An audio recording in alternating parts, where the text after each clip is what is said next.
કે હમણાં સુરત જિલ્લાના પલસાણા તાલુકાના ગંગાધરા ગામે ભરવાડ સમાજ અને આદિવાસી સમાજ વચ્ચે મારામારી થઈ હતી, જેમાં આદિવાસી સમાજના આધેડનું મોત થયું છે. જે શાંત વાતાવરણે સરકારના નિયમ પ્રમાણે પોલીસ કર્મીને સપોર્ટ કરીને ભરવાડ સમાજે જે ગુનેગારો હતા એને હાજર કરાવી દીધા અને જે કાંઈ પોલીસ કલમ લાગતી હતી એ લગાડી અને જેલ એન્ટ્રી પણ થઈ ગઈ છે. પણ હવે આ વાતની દાજ રાખી અને ગંગાધરા ગામના સરપંચ નહીં, તીતી ઘોડો, કારણ કે એના સરપંચ જેવા એનામાં એક પણ લક્ષણ નથી અને એને ગામ સુધારવા નીકળી છે. મારે તીતી ઘોડાને ખાલી એટલું જ કહેવાનું કે ગામને પછી સુધારજો. પેલા જે ઓલો જુગારના ગુનેગારમાં પકડાઈ ગયેલો છે ને એ જુગારીને સુધારો, અને તમને જો એટલા બધા તબેલા નડતા હોય ને તો પેલા ઓલું ગૌચરણ ખાલી કરાવો.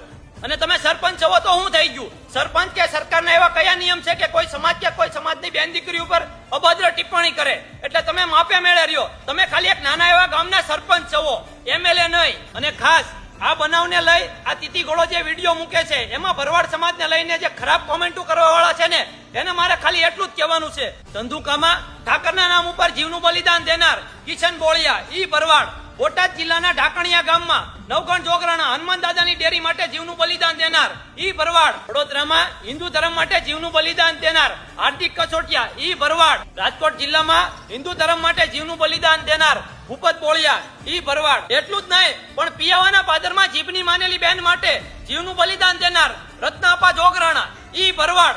એનથી વધારે વાત કરું તો ગોહિલવાડ પરગણાનું તણસા ગામ અને તણસા ગામની ભાગોળે આજથી 450 વર્ષ પહેલા ગાયોની વારે જીવનું બલિદાન દેનાર અરજણપા હાટિયા ઈ ભરવાડ. એટલે મારે આ ભરવાડના જે વિરોધી છે ને એને ખાલી એટલું જ કહેવાનું કે તમારા વડીલોનું જયારે 12મું હોય ને ત્યારે ગાય માતા નહીં, ઉંદરીના પૂંછડે પાણી રેડજો અને તમારા ઘરમાં ઉંદરીનું જ મૂતર છાંટજો.